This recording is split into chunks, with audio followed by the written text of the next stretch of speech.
Hola, ¿qué tal? ¿Cómo están? Muy buenas tardes. Vamos a iniciar un tema más en la materia de psicología. Este tema son los modelos de intervención psicológica. Es un tema muy interesante ya que nos da un amplio conocimiento sobre cómo iniciaron los modelos, para qué sirven estos modelos, quiénes adaptaron estos modelos y al final, ¿cuál modelo es el que vas a elegir tú como psicólogo? Bueno, vamos a iniciar y vamos a saber, ¿verdad?, cuál es el papel de la terapia en estos modelos de intervención. Las psicoterapias usan una serie de estrategias para ayudar a las personas a modificar aquellos pensamientos, acciones y emociones que son perjudiciales para la salud física y mental. Esto también va a fomentar un mejor conocimiento de uno mismo. Bien, por un lado, nos vamos a dar cuenta que los tipos de terapia, pues sí, van a ayudarnos a sanar los complejos pensamientos y conductas que tenemos como seres humanos. Bien, los tipos de terapia vamos a encontrar en cuanto a los métodos y enfoques terapéuticos son tan diversos y creativos como la propia mente. Hay muchas formas de conseguir avances psicológicos. Los principales tipos de terapia se clasifican de acuerdo con la filosofía en la que se sustentan. La terapia puede ofrecerse en sesiones individuales, terapia de grupo o mediante un programa de realización de tareas y orientación en línea. Bueno, una vez que sabemos eso, vamos a adentrarnos más de lleno con los modelos. Vamos a ver lo que es el modelo psicoanalítico y psicodinámico. Si bien es cierto, este modelo, como vemos en la imagen, fue creado por Sigmund Freud en el siglo XX.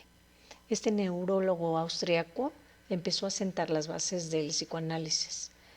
Sabemos que es un novedoso enfoque sobre la psique humana, que es tanto una teoría de la personalidad como un método de tratamiento para pacientes con trastornos. La principal contribución de Freud a la psicología en este concepto sería su método de estudio a través del inconsciente. Bien, ese modelo psicoanalítico y psicodinámico se basa en la idea de que las creencias inconscientes cimientan los comportamientos y los pensamientos inadaptados. Conocer dichas creencias nos ayudan a explicar y corregir los problemas. El terapeuta y el paciente trabajan conjuntamente para desarrollar formas más sustentables de enfrentarse con esos sentimientos anteriormente reprimidos. También este modelo lo usan para alentar los recursos y capacidades del paciente para ocuparse de sus problemas. Bien, vamos a darnos cuenta que es muy interesante el modelo que nos hace Sigmund Freud y él se basa en todo lo que es la psique. Conocemos el estudio y centrados en ese estudio podemos saber que nos da el precepto del yo, el ello y el superyo, que en su momento lo vamos a ver más detenidamente para saber de qué se trata en cada uno. Pero se basa este modelo en la psique. Vamos a ver otro modelo importantísimo, es el modelo cognitivo-conductual. Este modelo como tal abarca a varios psicólogos donde manejan métodos para que el ser humano cambie conductas a través de refuerzos, ya sean positivos, ya sean negativos, para mejorar la conducta. En los antecedentes encontramos que son aplicaciones de investigaciones científicas a la psicología clínica y la psiquiatría, con aportes desde las neurociencias y las ciencias sociales. Son herederas de las investigaciones pioneras de Ivan Pavlov, Edward Tourniquet, y en este punto también abarcamos la psicología conductista, la Gestalt, la de Vygotsky, la de Joseph Goldberg y Albert Ellis. La terapia cognitiva se enmarca más en el idealismo y el racionalismo, mientras que el conductismo lo hace en el materialismo y el empirismo. Aquí ustedes pueden darse cuenta exactamente cuál es la que marca una y la que marca otra para que nosotros nos podemos adaptar a estos modelos y a estos estudios con la finalidad de ayudar a nuestros pacientes. No lo olvidemos, la terapia cognitiva se da al idealismo y racionalismo, ¿no? Veo un enfoque más racional. El conductismo lo hace en el materialismo y el empirismo como tal. Bien, aquí vamos a darnos cuenta y vamos a dar una introducción de los conceptos y programas de investigación clínica. La cronología nos presenta claramente los antecedentes como tal. Todo inicia en 1897, cuando Iván Pavlov introduce el concepto y estudio del condicionamiento clásico. Posteriormente, en 1953, se crea la primera ocasión que se usa el término terapia de la conducta en un reporte de Lindsley, Snicker y Salomón. Posteriormente, en 1963, Arthur Statz introduce el conductismo psicológico como teoría y unifica los esfuerzos de la investigación cognitiva y conductual, mientras que Aaron Beck introduce la terapia cognitiva para la depresión en la literatura profesional. En 1973, Donald Meichambaum introduce el entrenamiento por inoculación del estrés. Posteriormente, en 1911, Edward Tourniquet introduce el concepto y estudio del conocimiento instrumental. Para 1958, Joseph Golpe introduce la terapia por desensibilización sistemática y a su vez Albert Ellis introduce la terapia racional emotiva conductual a la literatura profesional. Y para 1971, la introducción de la terapia de solución de problemas de Zurilla y de Goldfried. Si nos podemos dar cuenta en esta cronología, vemos el escenario más completo y cómo fueron trayendo cada vez más modelos terapéuticos para que se le ayude desde una perspectiva diferente, porque si observamos cada modelo es diferente, se le ayude al paciente como tal en esos problemas en cuanto a la salud mental se trata. Bien, modelo cognitivo-conductual. Aquí vemos que parten de lo que transforma y trastorna a las personas, que no son las cosas que le ocurren, sino lo que piensan acerca de las cosas que les ocurren. Aquí vamos a ver que es una situación diferente. ¿Estamos de acuerdo? Bueno, para entender esto hay que ver de dónde parte el cognitivo conductual, y es el trastorno que creen que son lo que piensan acerca de las cosas que les ocurren. Más sin embargo, no es así. Se va abarcando un significado que otorgan dichas experiencias. La terapia cognitiva conductual muestra al paciente que tiene el poder de cambiar lo que piensa sobre las cosas y también su forma de reaccionar y comportarse como consecuencia de lo que piensa. Esta terapia o este modelo toma elementos tanto de las teorías cognitivas como las de las teorías conductuales. Aquí es importante saber entender y comprender que lo cognitivo se yace en todo lo que es el pensamiento como tal. Y lo que es la cuestión conductual, pues bien su nombre lo dice, en las conductas. Este modelo o esta cuestión ayuda a cuestionar los pensamientos automáticos y a poner en práctica nuevas formas de reaccionar. Una vez que el paciente puede cambiar de punto de vista, puede modificar o es posible modificar su forma de sentirse y de comportarse. Bien, el comportamiento y pensamientos irracionales se puede explicar en la siguiente forma. Bueno, la realidad parece inmutable, pero en realidad es subjetiva y está influida por patrones de pensamiento individuales. Dos personas en la misma situación pueden sentirse y reaccionar de modo muy distinto. Muchas personas dan por sentado cosas que son incorrectas y actúan de acuerdo con ellas.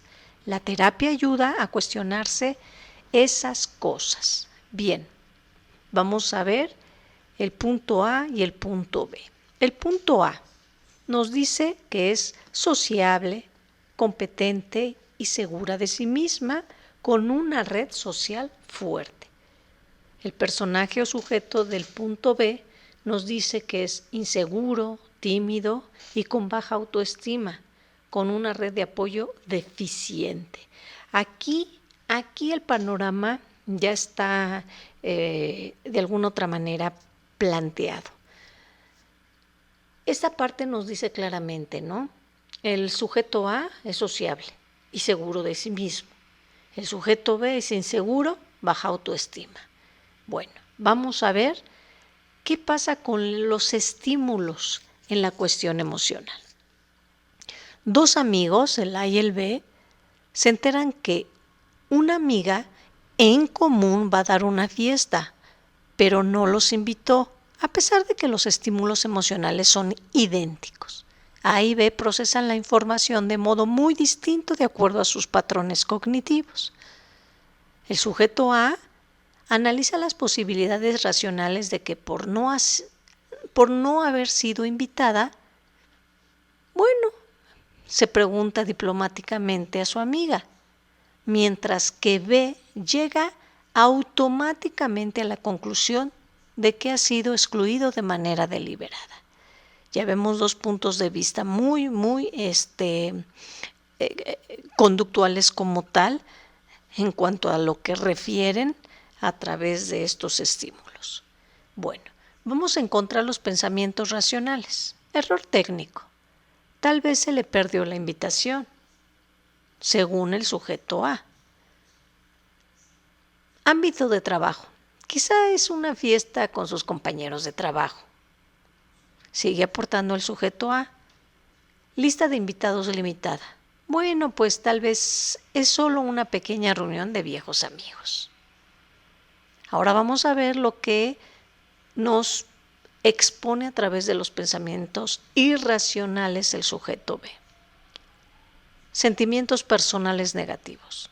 El no recibir la invitación es reflejo de que su amiga pues siente por él un rechazo, un repudio. Él piensa así, ella me rechaza. Sigue el sujeto B, exclusión deliberada. No lo invitaron porque no es muy sociable. Seguimos con el mismo sujeto B. Nos dice que los patrones autodestructivos se enfoca en que no se merece que lo inviten, porque a él nunca le pasan cosas buenas. Fíjense cómo están sus esquemas sobre los estímulos emocionales de acuerdo a cada uno sus pensamientos cognitivos se hace una conducta. ¿Ok? Bueno, seguimos con el sujeto A. Nos dice que sus comportamientos racionales son ponerse en contacto. Llama a la persona que da la fiesta para conversar de manera formal. Recopila respuestas. Hace preguntas reflexivas y diplomáticas sin hacer conjeturas para descubrir la verdad y la razón por qué no ha sido invitada. En cambio, el sujeto B nos dice que sus comportamientos irracionales lo evitan. No se enfrenta a los amigos o a las situaciones porque les resultan muy duras. La enfrenta con rabia. Se pone a la defensiva, se enfrenta y le acusan de ser cruel y mala amiga. Actúa a la defensiva, trata mal a la amiga como represalia. Vean cómo dos sujetos que ambos no fueron invitados a la fiesta, cada uno trae su propia idea de acuerdo a los estímulos emocionales y se enfrentan a diferentes realidades donde claramente se ve patrones de conductas en el sujeto A y en el sujeto B. Si bien es cierto, vemos claramente en el sujeto A todo lo que trae ante esta situación Bueno, da patrones positivos. En cambio, el sujeto B, todas las respuestas a estos estímulos emocionales son completamente negativos. ¿Qué es lo que tendríamos que trabajar en este sujeto? Bueno, sus estímulos negativos o sus pensamientos negativos es el panorama que está construyendo. Más sin embargo, pudiera ser que todos los que ha construido en cuestión de estos pensamientos, todos sean inciertos. Entonces ahí está la clave de cómo tendríamos que trabajar con ese sujeto o con ambos sujetos también. Bien, vamos a ver ahora en el mismo modelo cognitivo-conductual y vamos a ir desglosando la información más relevante sobre este modelo. La terapia cognitivo-conductual ayuda al paciente a identificar y comprender y corregir los pensamientos distorsionados y que influyen negativamente en los sentimientos y el comportamiento. Vamos a desglosar unas fases para saber el planteamiento. Fase 1. Conocer al paciente, infundir confianza, explicar el círculo vicioso. Este puede ser pensamientos, sentimientos y comportamiento. Fase 2. Tratar de romper el círculo, estudiar los comportamientos y pensamientos problemáticos del paciente, analizar su efecto en él y en los demás, desarrollar juntos un plan de acción para modificar pensamientos y acciones. La fase 3. Romper el círculo vicioso, técnica de relajación, resolución de problemas con el paciente, terapia de exposición, observar qué actividades ayudan al paciente. Y fase 4. Animar al paciente a practicar las técnicas tras la terapia. El plan de acción sería realizar tareas entre sesiones como una bitácora de reflexión, anotar los niveles de ansiedad o un diario de actividades placenteras. La terapia racional emotivo-conductual, que es la TREC. Con esta terapia los pacientes llegan a comprender que lo que piensa acerca de lo que les ocurre es más determinante que lo que les ocurre en sí. Secuencia básica. Evento activador. El evento que activa los pensamientos irracionales, por ejemplo, ser ignorado como candidato a un ascenso. La creencia. Soy una persona horrible que nunca hace nada bien y jamás tendré éxito. Consecuencia. Emociones nocivas como la depresión, la ira, la culpa y la falta de autoestima. Terapia. Vamos a ver en relación a esto las disputas. Nada es tan terrible. La vida tiene sus retos. Puedo lidiar con esta frustración y este desengaño. Sentimientos efectivos. Me habría encantado que me ascendieran, pero soy una persona valiosa y capaz independientemente del resultado.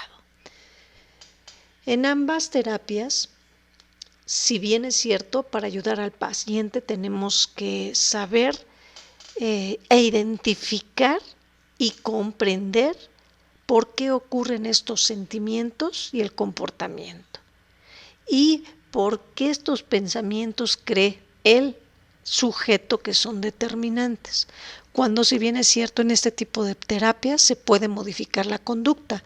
Y una vez que modificas conducta, modificas pensamiento o viceversa.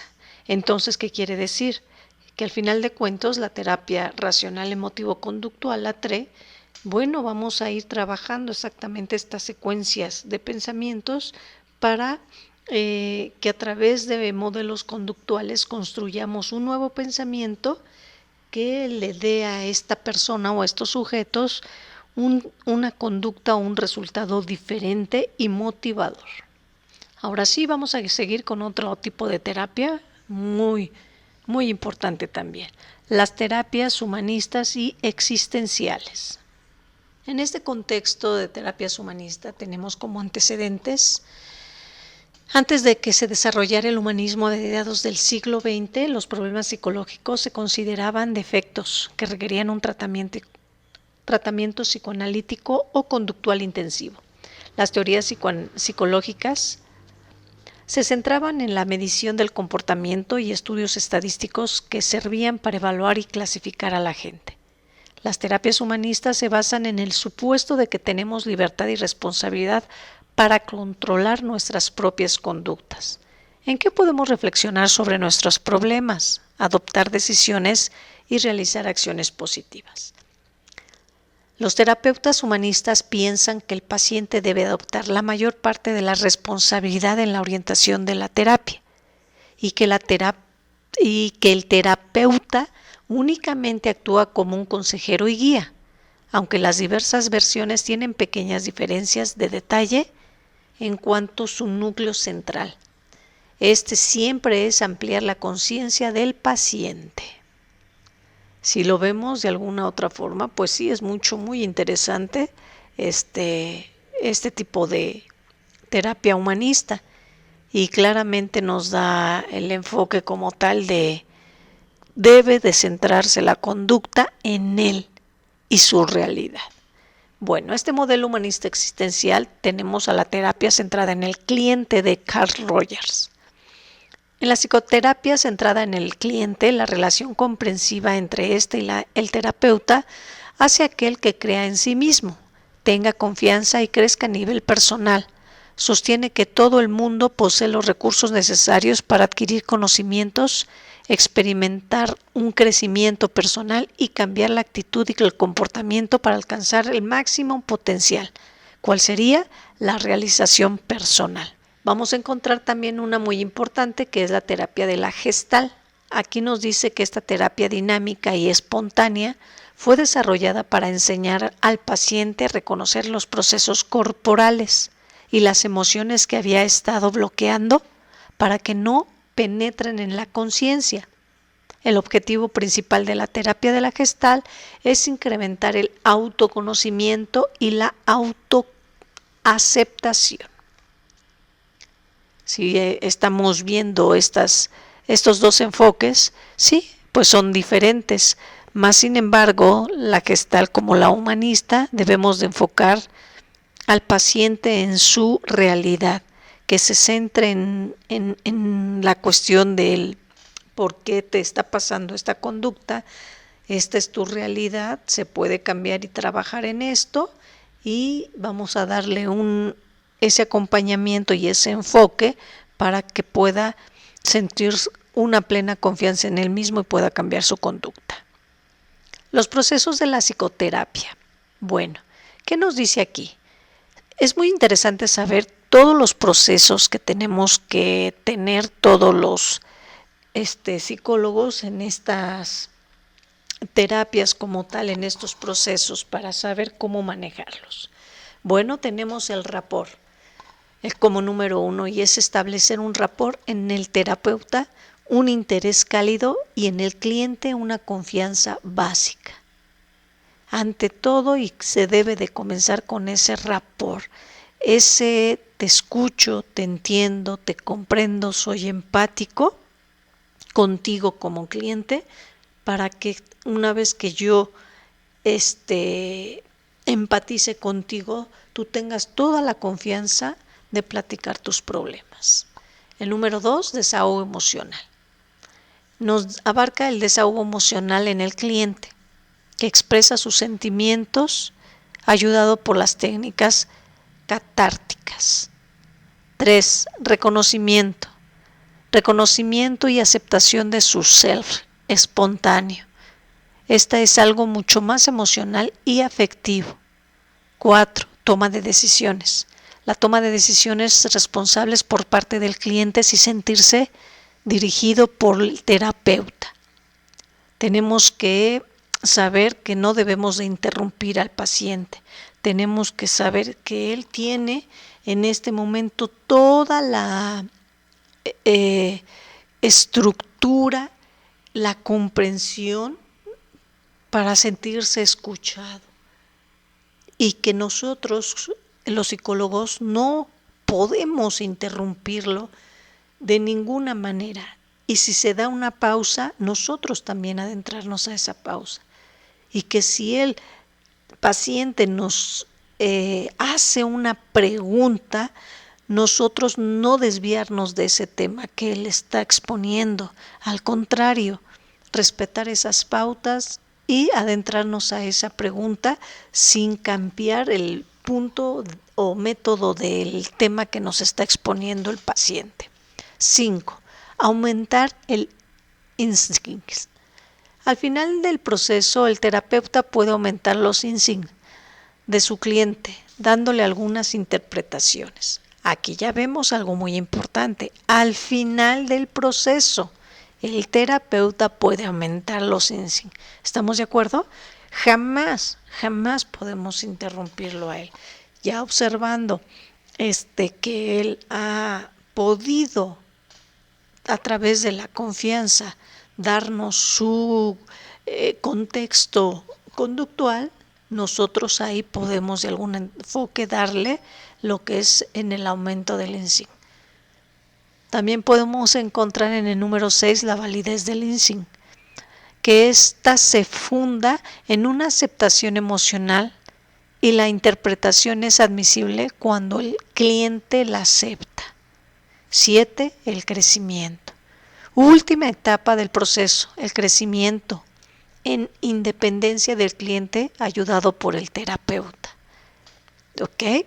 Aquí vemos de este enfoque, podemos ir ya a través de validar lo que él nos dice, bueno, empezar a darle en esta última etapa una independencia a él, la figura él o ella, obviamente en los sujetos de acuerdo a lo que nos corresponda dar terapia, y se lleve a cabo esa modalidad para que a través de este crecimiento empecemos a trabajar con el cliente. Número 8, primer análisis, nos dice claramente que este primer análisis se insiste en la aceptación emocional de todas las experiencias. Aceptación emocional de todas las experiencias. ¿Estamos de acuerdo? No podemos decir, pues te pasó esto porque fue tu culpa, esto porque tú lo provocaste. Jamás. Simple y sencillamente aceptación emocional, y vamos a llevar esta situación y vamos a trabajar en esto porque esto es lo que es válido para ti. 9. Aceptación. La terapia va dirigida a esta aceptación, la cual es condición previa del crecimiento en independencia. Fíjense qué cierre tan elevado nos da estos procesos de la psicoterapia, ya que ven en el punto número 9, es más que claro que tenemos que dirigir esa aceptación. ¿Estamos de acuerdo? Si yo como terapeuta me enfoco en que acepto esto y puedo cambiar esto, de alguna otra manera en su independencia al paciente o al cliente, pues esto nos va a ayudar mucho a que sea y retome una independencia emocional ante este contexto tan doloroso que nos puede haber expuesto o explicado. Relación terapéutica. Nos dice que la terapia centrada en el cliente es la relación comprensiva entre el cliente y el terapeuta, ya que hace que el primero crea en sí mismo, tenga confianza y crezca a nivel personal. Genial, aquí está la respuesta. Si yo puedo crear en el cliente, en el paciente, en mi paciente, esa confianza, ¿ok?, y que crea en sí mismo y que yo respeto en todo momento eso, bueno, obviamente al trabajar con él o con ella vamos a tener un crecimiento a nivel personal. Bien, el terapeuta propicia un clima que facilite el cambio. El terapeuta debe de tener congruencia. Debe de ser positivo, optimista y genuino. Debe de haber en todo momento un respeto. Debe de ver al paciente de manera positiva para que facilite lo que nos va a expresar el paciente. Y algo muy importante, trabajar en la empatía. Este enfoque se ve claramente a través de la comprensión y ve el mundo a través de los ojos del paciente. Ahora bien, vemos aquí en cuestión del panorama del sujeto como paciente y es la realización personal.